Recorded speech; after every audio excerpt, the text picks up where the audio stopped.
Hello दोस्तों, कैसे हैं आप सब। ड्रैगन चैनल पर एक बार फिर से स्वागत है। दोस्तों आज की एक नई वैकेंसी आप लोगों के लिए लेके आया हूं दोस्तों, जहां पे आपको एक एनालिस्ट बनने का, टेक्निकल एनालिस्ट बनने का सपना पूरा हो सकता है दोस्तों। ये जो वैकेंसी आई है दोस्तों, वो नेशनल ड्रॉप टेस्टिंग लेबोरेटरीज में है। ये जो गवर्नमेंट द्वारा ये है, ठीक है, अप्रूव होता है। ये ऑटोनोमस बॉडी होती है से दोस्तों, ठीक है।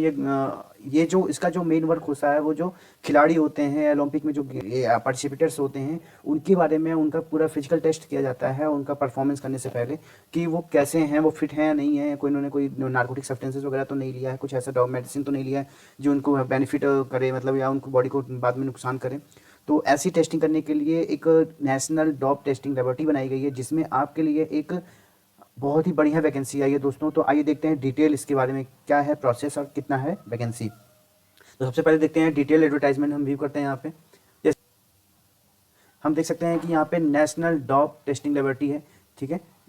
और इसमें जो date of submission of online application जो स्टार्ट हुआ है, वो दोस्तों 12 तारीख से स्टार्ट हो चुका है दोस्तों, 12/4/2025 से। और अब इसकी लास्ट डेट जो है वो 26/5/2025 है। तो इसके बीच में ही आपको पूरा डॉक्यूमेंट भर देना है दोस्तों। ये जो पोस्ट का नाम है वो टेक्निकल असिस्टेंट के नाम से आई है। टोटल नंबर है 9 और ग्रुप बी के लिए पोस्ट आई है लेवल 6 के लिए दोस्तों। इसमें जो पे लेवल होगा वो 35,400 से लेकर 1,12,400 तक है। तो बहुत ही अच्छी मानी जाती है। ऊपर से ग्रुप बी की वैकेंसी है, तो इसको फिल जरूर करिए।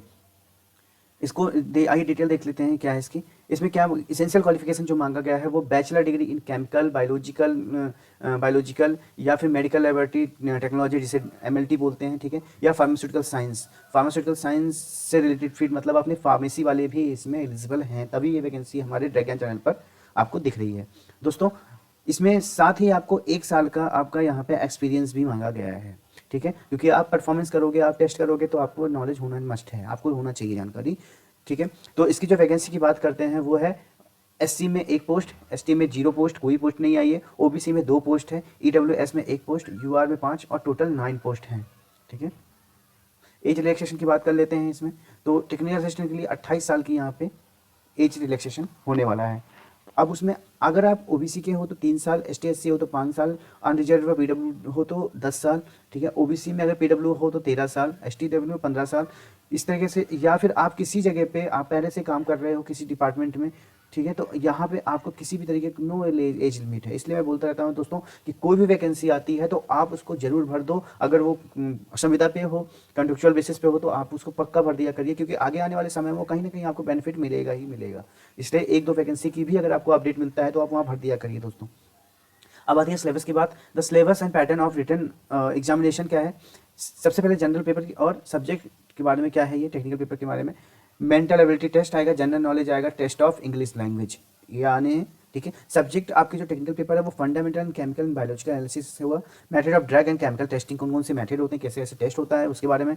Principal and work of analytical instrument like spectroscopy, ठीक है, स्पेक्ट्रोफोटोमीटर, एचपीएलसी, जीसीएमएस और एलसीएमएस के बारे में आपको पता होना चाहिए। लेबोरेटरी सेफ्टी के बारे में आपको अच्छे से नॉलेज होनी चाहिए। बेसिक कैलकुलेशन एंड साइंटिफिक्स आपको आना चाहिए, ठीक है। पैटर्न क्या होने वाला है दोस्तों, ये पेपर इंग्लिश और हिंदी में आपको दोनों पेपर में मिलने वाला है। बाइलिंगुअल पेपर में होगा, यहाँ पे देखो साफ साफ उन्होंने पहले ही लिख दिया है कि ये बाइलिंगुअल लैंग्वेज में होने वाली है।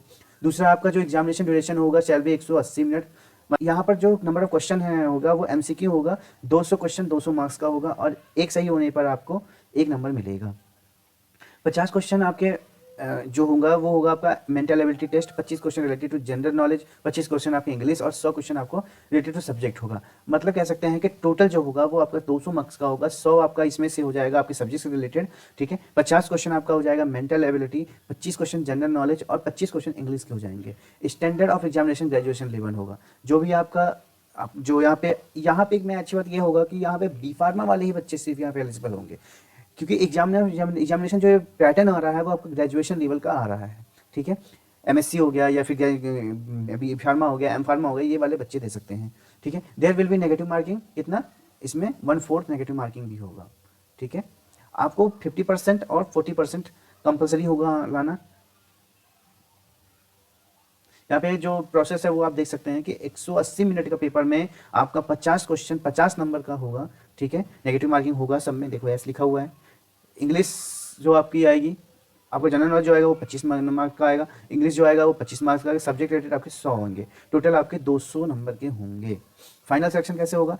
फाइनल सिलेक्शन आपका आपके मेरिट टेस्ट पे होगा, आपका जो मेरिट लिस्ट होगा उस पे होगा, उसके बाद आपके मार्क्स देखे जाएंगे, मार्क्स होने की देखने के बाद आपका डॉक्यूमेंट वेरिफिकेशन होगा, फिर आपका जाके आपका फाइनल सबमिशन होने के बाद तभी आप वहाँ पे ज्वाइनिंग कर सकते हो। अब आती है बात एप्लीकेशन फ़ी कितना लगेगा। एप्लीकेशन फ़ी जो दोस्तों आएगी वो होगा आपका अनरिजर्व ओबीसी और ईडब्ल्यूएस के लिए 1000, एसटी एससी पीडब्ल्यू और वुमेन के लिए 500 रुपये लगेगा, ठीक है।